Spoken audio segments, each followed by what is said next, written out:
The world ain't all sunshine and rainbows. It's a very mean and nasty place, and I don't care how tough you are, it will beat you to your knees and keep you there permanently if you let it. You, me, or nobody is gonna hit as hard as life. But it ain't about how hard you hit. It's about how hard you can get hit and keep moving forward. How much you can take and keep moving forward. That's how winning is done.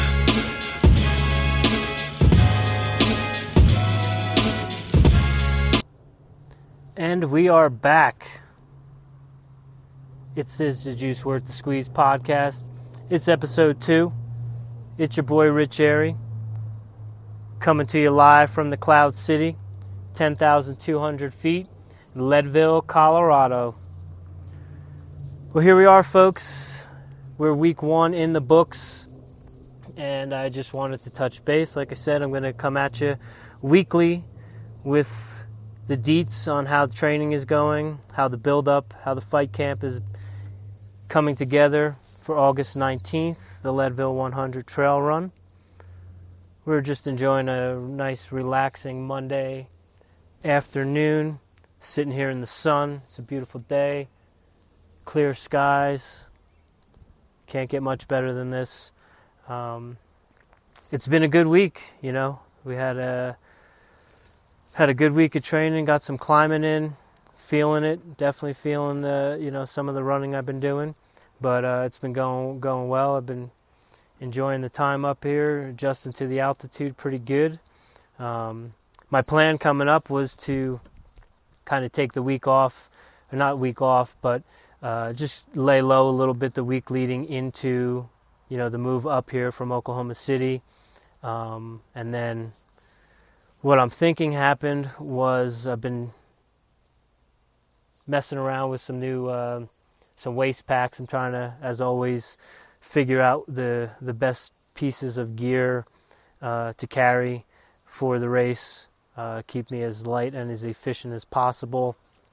So I've been toying around with the idea of maybe just having a handheld and a waist pack, or just a waist pack with some storage either in the shorts or in the pack itself. But what I found was throughout most of the winter I've been dealing with some glute, hamstring, lower back issues, mainly on the right side of the body. And probably somewhere around mid-May things started to clear up, and man, things were feeling really good.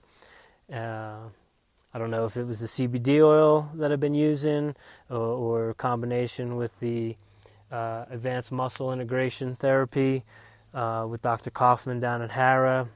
Whatever the case may be, things were going good and things started to feel well. And then had a couple recommendations from some trail buddies in the community. Recommended the Ultraspire Nerve waist pack. So I figured I'd give it a go. I found one pretty cheap online for under $20. I figured, what the hell, why not? Was a little skeptical. It was a little tight, but it worked. And gave it a go for 3 or 4 days, and things were good. And I woke up Monday morning last week to get in the car to drive up here to Leadville, and unfortunately I had some lower back pain on the right side, but all of the issues that I had been dealing with the glute and the hamstring on the right side had seemed to pop up now on the left side. So my hope coming up here was to jump right into some big runs and some big climbs and just a lot of volume. But that wasn't really the case. I decided that it'd probably be in my best interest to kind of let this chill out for a second and try to right the ship a little bit. I got a chiropractor appointment up here today, so we're going to see if we can fix that and right the ship a little bit better, and then get ready for tonight's run. We're going out to scout out the last, 15 miles of the 100 course with the Leadville Race Series Run Camp. Past 3 years I've been a part of the run camp, and so it's kind of an anniversary of sorts that we're getting here tonight. In 2015, I was probably, what I would consider the best shape of my life. Had a huge PR in the marathon in early spring, and then had a pretty good race at the Leadville Trail Marathon in late June, right before the camp, and was feeling really good.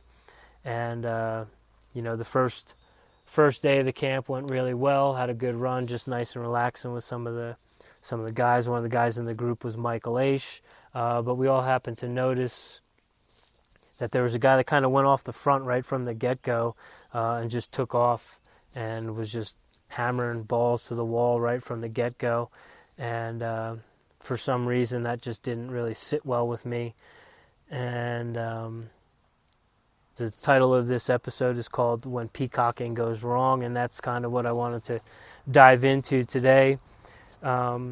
Is just the art of peacocking in the running world and on runs with people, different people, and kind of how I came to that, and then how it kind of did me in on the night of the last night of the trail camp in 2015.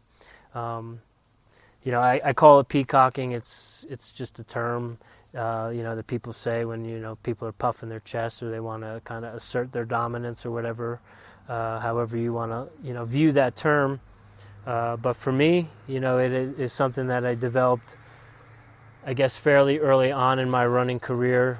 Not that I was ever, lacking, the motivation, the intensity, any of that sort of stuff. I kind of always had that and had the drive and the desire to be good, and thought I had an idea of what hard work was and what going hard really was. And then freshman year in high school, I went to the Colt running camp. It was put on by Christian Brothers Academy in Lincroft, New Jersey. Legendary high school coach Tom Heath, and that's really where I developed that sort of sense of, as Tom Heath referred to it, as dropping the hammer, or putting the hammer down, or just hammering. Not to say that he coined that term, but for me in early 90s, that's where that term came from. And I've carried that over and shared that and used that with different people in different groups, and people have taken that on as their own, and that's okay. I'm not jealous or bitter because I didn't come up with it. I got it from Tom Heath.